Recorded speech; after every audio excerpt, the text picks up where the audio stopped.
ప్రపంచంలో బాగా గట్టిగా శక్తివంతులై ఆరోగ్యంగా ఉన్నవాళ్ళు ఎవరు? మిలిటరీ వాళ్ళు, స్పోర్ట్స్ వాళ్ళు. ఎందుకున్నారు వీళ్ళు ఇట్లా?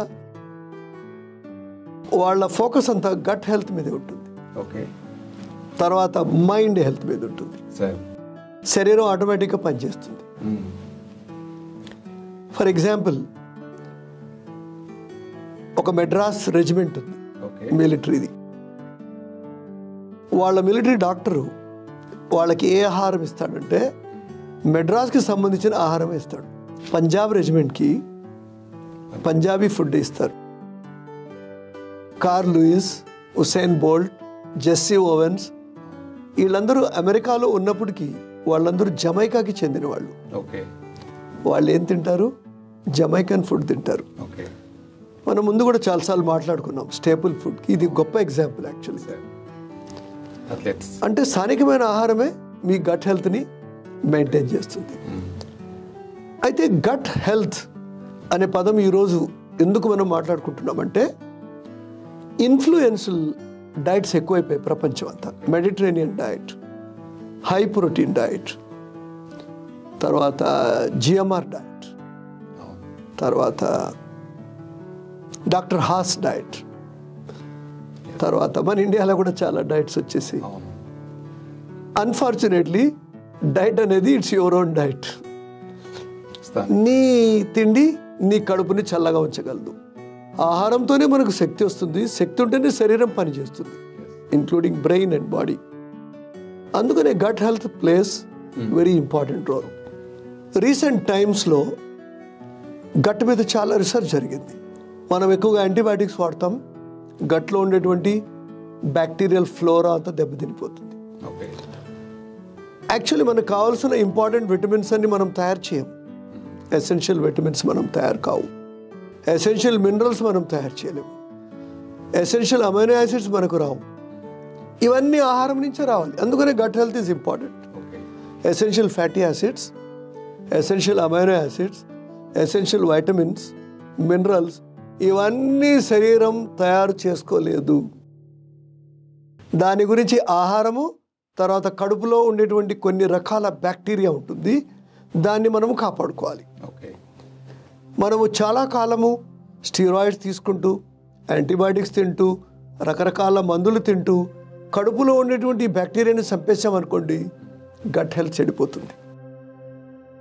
ఒక విధానం. కృత్రిమంగా మందుల ద్వారా కడుపు హెల్త్ని చెడగొట్టడం.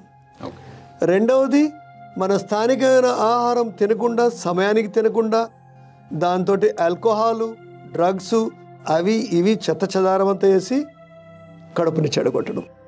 రెండు విధాలుగా మనం గట్ని చెడగొట్టవచ్చు. ఒకటేమో పాపం patients, for example rheumatoid arthritis, చాలా రోజుల నుంచి స్టిరాయిడ్స్ తీసుకుంటూ ఉంటారు, నొప్పి సంబంధించిన మందులు తింటూ ఉంటారు. వాళ్ళకి ఇంకా గత్యంతరం లేదు. వాళ్ళ గట్ హెల్త్ గురించి మనము ప్రోబయాటిక్స్ ఇవ్వాలి, అది మర్చిపోకూడదు. ప్రోబయాటిక్స్, ప్రో అంటే మనకు హెల్ప్ చేసేటువంటి, బయాటిక్స్ అంటే బ్యాక్టీరియా. మన పెరుగులో ఏముంటుంది? లాక్టోస్పోరోజన్స్, అది ఒక ప్రోబయాటిక్. అందుకనే అన్నం తిన్న తర్వాత కొంచెం పెరుగు తినమనేది. ఎందుకంటే మనము తినే మసాలాలు, చట్నీలు కొంచెం బ్యాక్టీరియాని నాశనం చేసినప్పటికీ మనం పెరుగు నుంచి వచ్చేటువంటి మళ్ళా బ్యాక్టీరియాని మనం సరిదిద్దుకోవాలి.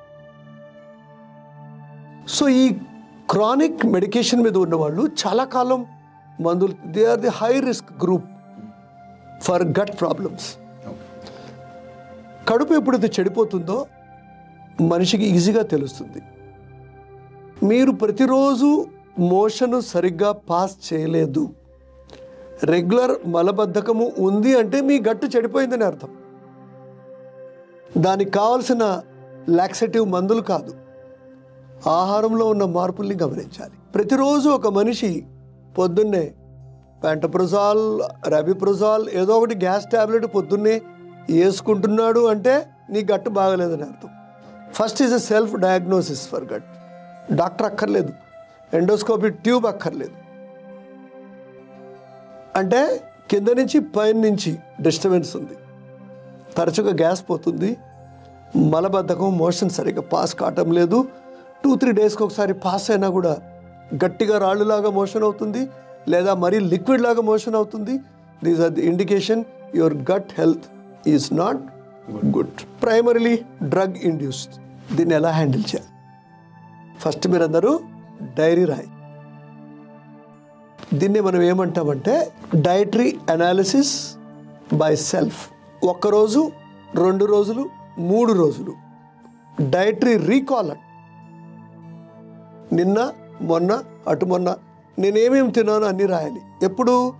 ఈరోజు నాకు బాగా మోషన్ కాలేదు, కాన్స్టిపేషన్ ఉంది, పొట్ట ఉబ్బిపోయింది, బ్లోటింగ్ ఉంది, గ్యాస్ ఉంది అంటే తెలుసు కడుపులో ప్రాబ్లం ఉంది. పేపర్ తీసుకొని మీరు రాయాల. నిన్న పొద్దున్నే 6 గంటల నుంచి రాత్రి వరకు ఏం తిన్నాం, మొన్న ఏం తిన్నాం, అటు మొన్న ఏం తిన్నాం. 3 days డైటరీ రీకాల్ ఒకసారి చేయండి. మీ కాన్స్టిపేషన్ ట్రీట్మెంట్ తీసుకోండి. ఇంకేదైనా రోజు మరలా అక్యూట్ సిమ్టమ్స్ మళ్ళీ ఎక్కువ మళ్ళీ రాయాలి. మీరు 3-4 times రాస్తే మీ డయాగ్నోసిస్ మీరే చేయొచ్చు. ఈ 3 పూటల్లో కూడా ఏదో పర్టికులర్ పప్పు తిన్నున్నారు, లేదా పాలు తాగి ఉన్నారు, అది మీకు పడడం లేదు, లేదా ఇంకేదో తిన్నారు, మిల్లెట్స్ తిన్నారు, అది పడడం లేదు. డాక్టర్ లైఫ్ అంతా మీకు ట్యాబ్లెట్స్ ఇవ్వగలడే కానీ దీన్ని ఎప్పుడు డయాగ్నోస్ చేయలేడు. ఎందుకంటే ఇది నీకు సంబంధించింది. నీ కడుపులో ఏమవుతుందో ప్రక్రియ నువ్వే గమనించాలి. ఇది ఒక పద్ధతి గట్ హెల్త్ని కాపాడుకోవడానికి. ఎందుకంటే గట్ హెల్త్ వల్ల వచ్చే ప్రాబ్లమ్ నేను చెప్పదలుచుకోవాలి, అది అందరికీ తెలుసు. Vitamin B12, folic acid, iron, calcium అన్ని డెఫిషియన్సీ అయిపోతే దాని డిసీజెస్ వస్తాయి, దాని మందులు తినాలి. But that is not the answer. 3వది ఎలిమినేషన్ ప్రాసెస్. ఫర్ ఎగ్జాంపుల్ అంటే 0 నుంచి మొదలు పెట్టాలి. నేను నిన్న కూడా ఒక స్పోర్ట్స్ బాయ్కి చెప్పాను, ఆడి కడుపు ప్రాబ్లం, దానివల్ల స్పోర్ట్స్ పర్ఫార్మెన్స్ సరిగా ఉండదు. ఆబ్వియస్లీ నీ పొయ్యి సరిగా వెలగకపోతే నీ కూర ఉడకదు. అంటే నీ కడుపులో ఆహారం డైజెషన్ సరిగా కాకపోతే నీ ఎనర్జీ ప్రొడక్షన్ ఉండదు, నీ ఫిజికల్ పర్ఫార్మెన్స్ ఉండదు. మీరేం చేయాలి? ఫర్ ఎగ్జాంపుల్ ఒక రైస్, ఒక పప్పు ఈ రోజంతా తినాలి. ఒకటే అన్నము, ఒక విధమైన పప్పు రోజంతా తినాలి. రాయాలి నెక్స్ట్ డే ఎలా ఉందో. అంతా బాగుంటే నెక్స్ట్ డే ఒక వెజిటబుల్ యాడ్ చేయాలి, ఒక కాయగూర. ఒక రోజంతా 3 తినాలి. అంటే ప్రతి 2 daysకి ఒక ఐటమ్ యాడ్ చేస్తూ పోవాలి. ఏ రోజు కొంచెం తేడా వచ్చిందో ఆ రోజు వెంటనే నోట్ చేయాలి. ఓకే, వంకాయ తిన్నాను ఈరోజు, దీంతో అయింది. అంటే వంకాయ తింటే అవుతుంది కాదు, ఫర్ ఎగ్జాంపుల్ నేను చెప్పాను. ఇట్ మే టేక్ 1 month, కానీ ఇది లైఫ్లో ఒక్కసారి చేస్తే, ముఖ్యంగా ఈ గట్ ప్రాబ్లమ్స్ ఉన్నవాళ్ళు, వాళ్ళ ప్రాబ్లం సాల్వ్ అయిపోద్ది. దీంట్లోంచి మీకు లిస్ట్ వచ్చేస్తుంది. పాలు పడలేదు, చిగుడుకాయ పడలేదు, చికెన్ పడలేదు, ఇంకా వాటి నుంచి మీరు దూరంగా ఉంటే మీ గట్ హెల్త్ చాలా బాగుంటుంది. కానీ గ్యాస్ టాబ్లెటో, లాక్సేటివో, ప్రోబయాటికో ఈ 3 నేను తింటూ గట్ హెల్త్ని పెంచుకుంటాను అని అనుకోవడం వ్యర్థమైన ఆలోచన. ఇక 4వ ఐటమ్ ఉంది. ఇప్పుడు బ్లడ్ టెస్ట్లు కూడా వచ్చాయి. ఫుడ్ అలర్జీ టెస్ట్ చేసుకోవడం, కాంప్రహెన్సివ్ ఫుడ్ అలర్జీ అంటే కంప్లీట్ ప్యానెల్ చేసుకోవాలి. ఎందుకంటే మన బాడీకి పడని ఆహార వస్తువులు తిన్నప్పుడు అవేం చేస్తాయి, మన బ్లడ్లో కూడా కొన్ని యాంటీబాడీస్ని ప్రొడ్యూస్ చేస్తాయి. రక్త పరీక్ష ద్వారా మనము ఈ ఫుడ్లో ఉండే అలర్జీస్ని తెలుసుకోవచ్చు. కానీ అవి కూడా ఒక 60% వరకు మాత్రమే తెలియపరచాలి, ఇంకొక 40% మిగిలిపోతుంది. 3 పద్ధతులు ఇచ్చాను మీకు. ఒకటి డైటరీ రీకాల్, ఈవెంట్ తర్వాత వెనకేం జరిగిందో రాయాలి, కానీ చాలా మెటిక్యులస్గా రాయాలి. ఏం తిన్నాను, ఎప్పుడు తిన్నాను, ఎంత క్వాంటిటీలో తిన్నాను కరెక్ట్గా రాయాలి. మీరు ఇష్టం వచ్చినట్టు రాయకూడదు. తర్వాత దాన్ని అనలైజ్ చేయాలి. అవసరమైతే మీ డాక్టర్ హెల్ప్ కూడా తీసుకోవాలి. 2వది ఎలిమినేషన్ ప్రాసెస్. ఒక్కొక్కటి యాడ్ చేసుకుంటూ పోతే మీరు పడని వస్తువుని ఎలిమినేట్ చేయొచ్చు.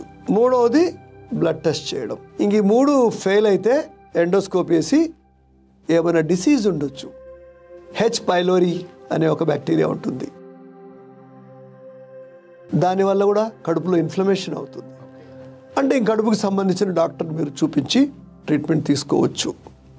Gut is real gut for you. Gut feeling అంటే ఏంటంటే నా కడుపు బాగుంటేనే మెదడు బాగా పనిచేస్తుంది, అది సరైన ఆలోచనలు ఇస్తుంది, అందుకనే దాన్ని గట్ ఫీలింగ్ అంటారు. కానీ కడుపు బాగలేకపోతే మీ ఆలోచన విధానం, మీ పని మీద ఆసక్తి, శరీరానికి ఒక రకమైన అలసట, ఫటీగ్, ఇవన్నీ ఉంటాయి. కాబట్టి గట్ హెల్త్ని మీరు బాగా మానిటర్ చేసుకోవాలి.